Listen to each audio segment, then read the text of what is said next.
When Crimson Desert first appeared, most people didn't have exactly the best opinion of it. People were saying, oh, this is not real, this is fake, this is blatantly a scam, there's no way it's gonna be like this.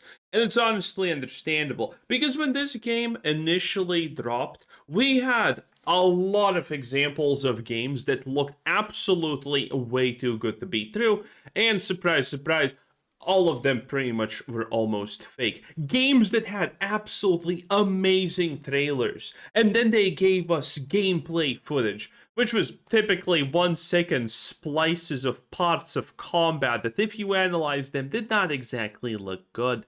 Yes, we learned from the Starfield days, boys, we did. But in any case, now, after years, Crimson Desert is a real thing. And most people are having now a good opinion of it. People are wanting to see what happens with it, how good it's gonna be. And most people believe that it is gonna happen, and it's gonna be probably pretty good. So last year there was a very interesting game that you might have heard of that released, and it got a lot of attention at the award shows, winning tons and tons of Game of the Year honors, and that was Expedition 33. What's remarkable about that game was that it was one from a small development team, and it kind of came out of the middle of nowhere. But its game design is very interesting because it wasn't anything too crazy or out of the norm. It just iterated on a lot of elements that we've seen like with JRPGs over the years. And True. Okay, and the thing is, one of my favorite thing about Expedition 33 is the fact that it did not innovate on anything almost. Yeah, it expanded on some things. It made the turn-based combat a little more fresh by adding, the ability to dodge and whatever. But it didn't innovate on anything. It just was a contained experience that concentrated on a couple of things and made it really, really good and likable to pretty much anyone, honestly. And that's what you need in games. There's a lot of people who want innovation in gaming. And I understand. I also want, honestly, innovation, but I don't push for it because it's easy to understand why people want innovation because it's a good thing typically. But I don't think it's necessary. I think if we just make games that are good at what they want to do, we're gonna have successes, and those successes are gonna be great. Again, Expedition 33. Our creators literally innovates on absolutely nothing. It's just a very tight, curated experience that feels amazing. And pretty much most games that we have had in the past decade don't really innovate on anything. They have a very bland, understandable formula that just does something really good. It represents itself really good, and I like that. So, innovation, cool, but I'm not gonna beg for it. I don't think it's that necessary. I think we can have a bunch of good games without that. obviously gave a French spin with fantastic storytelling and characters, and I feel like we're about to get another one of those games this year with Crimson Desert. It's an open world RPG coming from a South Korean developer, Pearl Abyss, that is known, I believe, for Black Desert Online MMO. For microtransactions and pay-to-win mechanics, which is the funny part. And that's actually how Crimson Desert started originally. It was originally envisioned as another MMO experience, but it turned into a single-player adventure that's been in development for almost a decade now. We've actually talked about this game a couple of times on the channel over the years because it is one of those inspiring upcoming games that hasn't gotten the attention that it deserves. Every single time it has been shown off, it is impressed for a variety of reasons. Like right now, like we're talking about game elements and aspects. You can ride a bear in this open world RPG, which is full of different biomes and places to explore. You can glide and fly through the air like Spider-Man. There's seemingly sky bosses you can land on. You can control some sort of mech robot in this medieval-like adventure. There's an expansive camp system. Decorate to your heart's desire. Become a rancher, indoor farmer. There's multiple protagonists with each having every good game has farming. You cannot tell me otherwise, boys. Unique abilities. There's arm wrestling, a rock paper scissors mini game, and with the combat there's a level of verticality. If you lose against the child, you know you can win. that you just haven't seen in games like this, like these open world experiences. There's certain unique abilities that can only be learned by observing these people doing them in action. We specifically see like a wrestling move being conducted by an enemy, and then later we can do that same one ourselves. There's just so much activity going on in towns, in cities. There's also certain special places that you can come upon, like a circus appears to be one of them, and there's Zelda-like puzzles. It's just staggering how much is here. So Crimson Desert, while it doesn't have the narrative prowess of maybe like Expedition 33, it does have something different on the flip side, because it has a gameplay experience that just feels like it's too good to be true. And that has been the conversation of the last couple of weeks, is what's the hitch? Like, what's actually going on here? There has to be something up. This can't be true. But every impression, every preview we've had so far of this game has been spectacular. And it feels like one of those under the radar Game of the Year contenders that could knock Exactly. And it looks real, it doesn't look fake. off a game like Grand Theft Auto 6 later this year.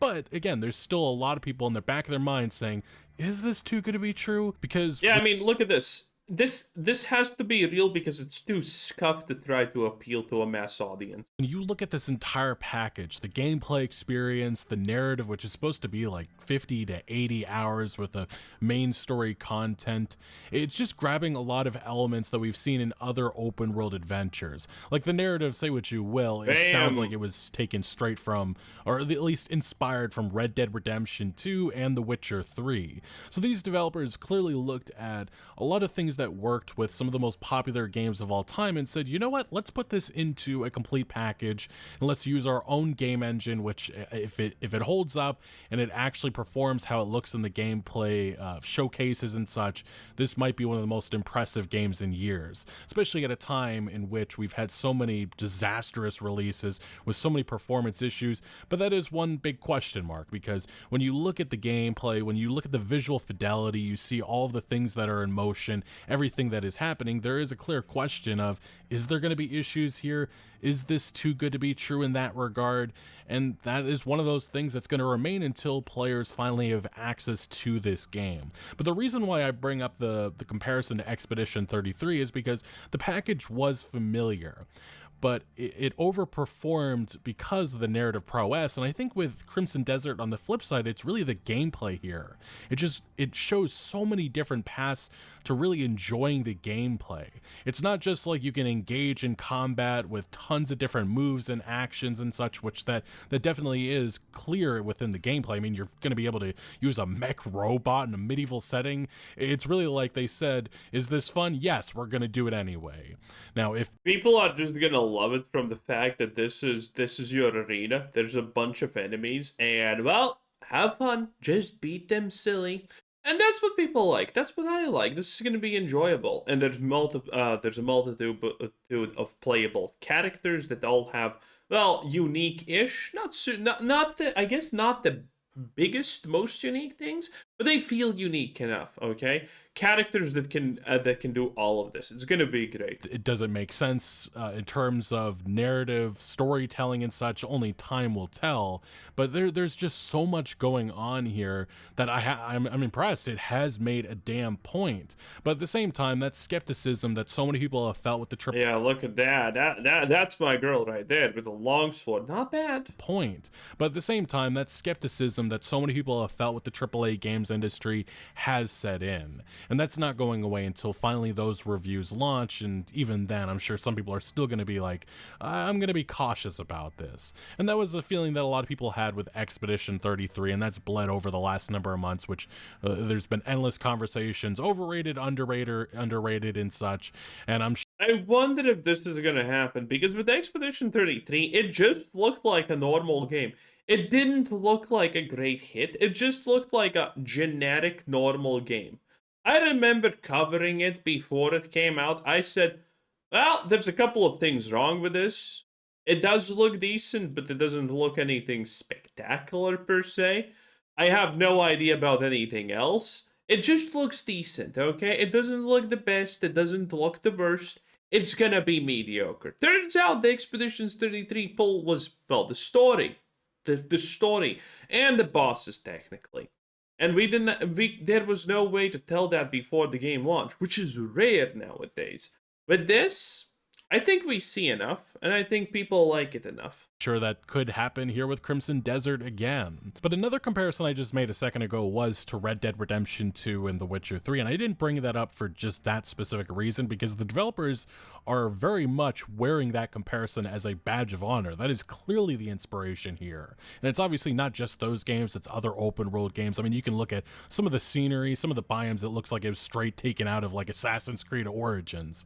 But the game's narrative especially, it definitely sounds just like these games in certain regards. Now, as summarized by Twitter user Okami13_, the game has two overarching stories. The first one involves the Greymanes and Black Bears, sworn enemies. There's a massive conflict there, which is going to be at the heart of Crimson Desert. But there's also a second storyline involving an unprecedented threat that threatens all of Pywell. The story starts with the game starts with a massive battle where Cliff's faction, the Greymanes, is ambushed by the Black Bears. The Greymanes are defeated and the surviving members are scattered throughout Pywell. And Cliff, which is our main protagonist, or the first one we're introduced, sets out to seek revenge on the Black Bears and reunite his clan, in which we end up having this massive campsite where we can organize and bring all these people together, send them out on missions, and seemingly enjoy life together, which, you know, sounds very Red Dead Redemption 2. Yeah, I mean, at this point, I think one of the staples of a good games like this, or anything even similar, honestly, is having a camp where things happen. You get to learn what people are like. You get to know your companions, and you get to make decisions and whatnot. I think this has slowly become almost kind of a must-have staple for games of this nature, because otherwise, I mean, without the camp system, it's really hard to tell a story, because the camp just allows you to tell a story and focus on a particular things that you want. So this is really good. I like that. You ask. But also along the journey, you're going to be learning about the Abyss, a strange realm made up of sky islands. The Abyss is imbalanced, however, and threatens to ruin all of Pywell. And Pywell, if you're not familiar, it's pretty much just this giant landscape, this entire region that we're going to be exploring, this fictional location. Now, fragments of the Abyss are falling from the sky, granting fictional? I had no idea. I thought that this was Australia. Power to anyone who wields them. Cliff must gather these radiant fragments to prevent them from falling into the wrong hands. Cliff also gains special powers like the Crow Wings and the Axiom bracelets from the Abyss. And I guess just one of my initial suspicions is that this mysterious thing maybe it introduces a secret new enemy faction which we end up facing late game. It kind of reminds me a little. Well, you just introduced an ancient civilization, and in any good anything, that ancient civilization is gonna have at least some tangible form of impact beyond just being a mystical force. Now, granted, I actually don't hate the idea of mystical ancient civilization is just rumors, and it doesn't really have impact, but I do love scenes, for example, in Mass Effect. Remember Mass Effect? Yeah, that game. You know, how the Reapers at the start, they were tangible from the very beginning, right? But you didn't really understand that, Paul. But then some glimpses, you're like, oh, wow, this is a big deal. And this has the same potential, okay? This mystical ancient civilization that fell for some reason. Good trope. I really like it. A bit like the build up in the Witcher series to the Wild Hunt. Obviously, that's just a comparison I'm making, maybe one that's not accurate to this, but it is quite clear that the development team is hiding certain things about the narrative and story and where things are headed. And yes, this is just my little theory, I guess. A game theory. Now, from there, Cliff becomes involved in many conflicts across Pywell. Each region has its own regional conflicts and some overarching ones involving many regions, and you'll come across many factions, each with their own backstory. Some are friendly and some are hostile. And as the story progresses, two other playable companions join the party to help rebuild the Greymanes. Each has their own unique. You know what I've been thinking about recently? It's goddamn. The ability to blink is so goddamn overpowered, unless there are specific restrictions, like how close you can blink to the target. Because, let's be absolutely real, if your ability is to blink, and you can blink anywhere that's not an already occupied space, what is stopping you from just taking a knife like this, holding it like this, and teleporting to a guy and just, in a split second, just, eviscerating them? Nothing's stopping you. Because you can literally teleport your weapon like this close to your target and boom. Or even already in a motion going downwards. The blink is so overpowered. Especially if you can control it really well. Okay? And if you can't do it, and there's some kind of range that needs to be taken into account when you're using that ability. Who said that you need to blink like a complete vegetable, like, from here to here like this, okay? If your enemy is like this, you're like this, who said that you can't blink like this, okay? You can strike from so many insane angles, okay? You can literally blink yourself vertically on the ground, slashing like this, and cut the opponent's legs clean off. Like, there is no defending against that, keep in mind. Because you can just swing your sword downwards like this, and you can blink it in literally any type of direction. In all the degrees. In all the angles. There's no stopping that. There's no countering that. That is insane. Okay? Same thing I actually think about flying. That flying is also an underrated ability. Because, again, people don't use flying properly. Like, the smartest people who use flying are typically in fiction people who just use a bow and shoot from afar. Which is a good use, obviously. But... No, I have never seen, for example, any kind of fiction, anime, manga, movie, or game where this is your opponent, right? He's standing right there like a normal person, and this is you, and you have flying, and you engage him, but you rotate yourself like this. Like, how do you fight against that? Because no one has experience fighting someone who's fighting you at this angle. And can move and completely ignore inertia, okay? You can pretend you're jumping that way, but since you can fly, you just fly the other way around.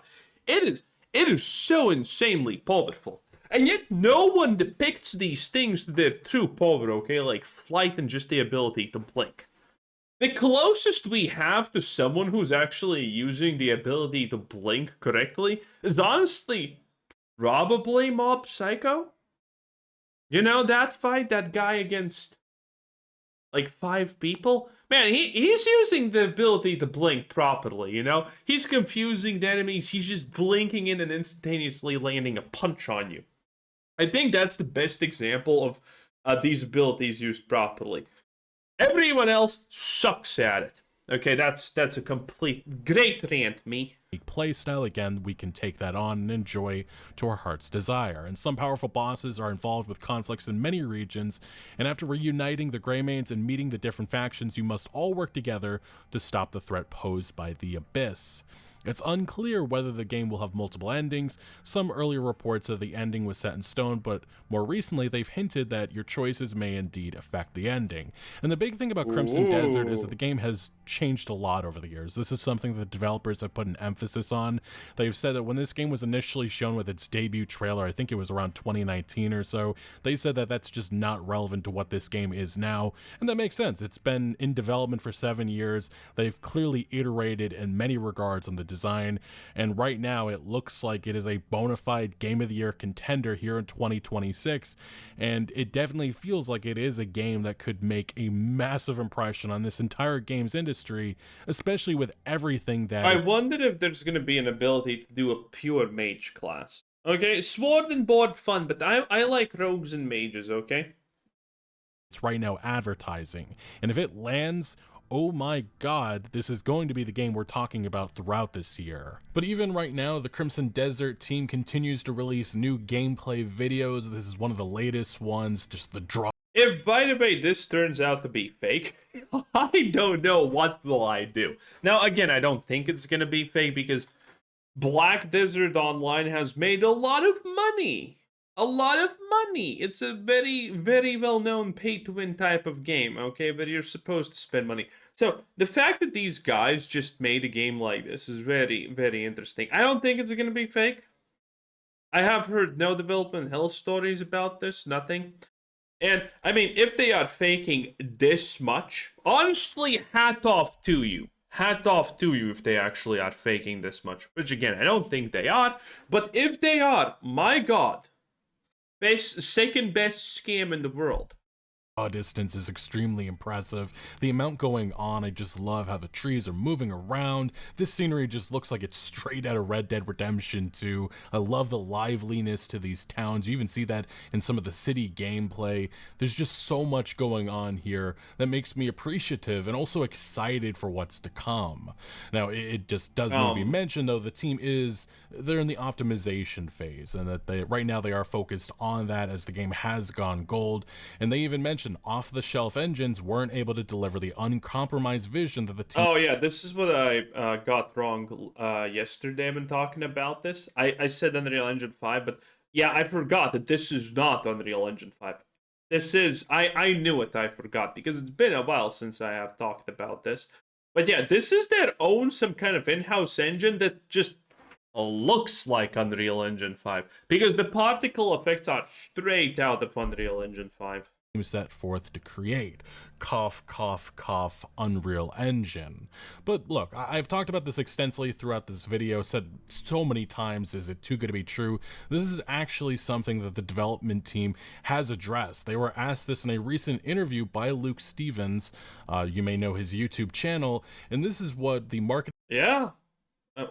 We have not watched this. Oh my. Director, I believe that's who this is, of Pearl Abyss. This is what he had to say for those concerned and maybe thinking that this is, well, too good to be true. And to be fair, this is an internal battle that we have too. We see the comments on the internet about you guys are releasing too much information, too much footage. Like, leave something to... Why? Why would that be a bad thing? The average player who is excited about this doesn't give a shit about... He's not analyzing anything, okay? Let's just put it like that. To be discovered at launch. And that is fair. That is one thing. Like, people are like, there's so much going on here. I think people have a feeling that this is the entire package. But, I mean, based on how they've described this game, I feel like there's still a lot that we don't know about. I personally never am too mad when game developers reveal this much about the game, because I think what makes the game great, especially in these situations, okay, is the experience of the small details. The story elements, the level ups, the weapon systems, things like that. In other games like Genshin Impact, for example, which I have not played because I'm not a degenerate, I would probably be pretty mad about them releasing stuff like this because this would be the game. Genshin Impact has no depth to it, so, what you see on something like this would be pretty much spoiling everything. There would be not be left anything to discover because the game doesn't go that deep. This is just superficial stuff, in my opinion, so I'm fine with it. There's internal camps on our side that, like, we debate. Also, how many of you are pissed knowing that I can just do this with simply 2 clicks because it's already set up, but I choose to do this? What now? Things as well. There is so much in the game that we still haven't talked about and shown. Yeah. The breadth of the systems, the breadth of the game, I really, really don't I mean, just that scene alone, my God, it just looks stunning. I think that anything that we're showing is a spoiler for fans. It won't dilute their experience because the world, it creates a sense of wonder that, and because each individual approach will change your experience with things, then showcasing one experience doesn't spoil it for you if you take a different approach. So that's kind of an overarching thought that's guiding my answer to your question. Answer to your question specifically, because the game has changed over 6 years, some of the stuff that was put out there originally isn't even relevant anymore, which is tough because that came from official channels. If you look at the announced trailer in 2019, in November of 2019 at G-Star, in that, on stage, we had, like, from official Pearl Abyss, this is a MMO. It is a prequel to Black Desert Online. The official communication from the company. That video is still up on our YouTube channel. I mean, that's the reflection of how game development works in this instant, and that unfortunately is what's going to happen. Yeah, well, there are situations where this does happen. Not much you can do about it. It is what it is. Especially with a development team that clearly didn't know where this game was headed all those years ago. And some people watch it and they get confused because it's still available. And that's communicating from the official source. I mean, this is such a strange point to actually point out, because it's like, bro, did you lose the password or something? Did you lose your account? Well, bro, just private it, delete it or some shit, bro. What do you mean? Miscommunication, bro. You can just, it's a YouTube video. You can get rid of it. It doesn't have to be there if it's such a massive problem to you. Like, what do you mean?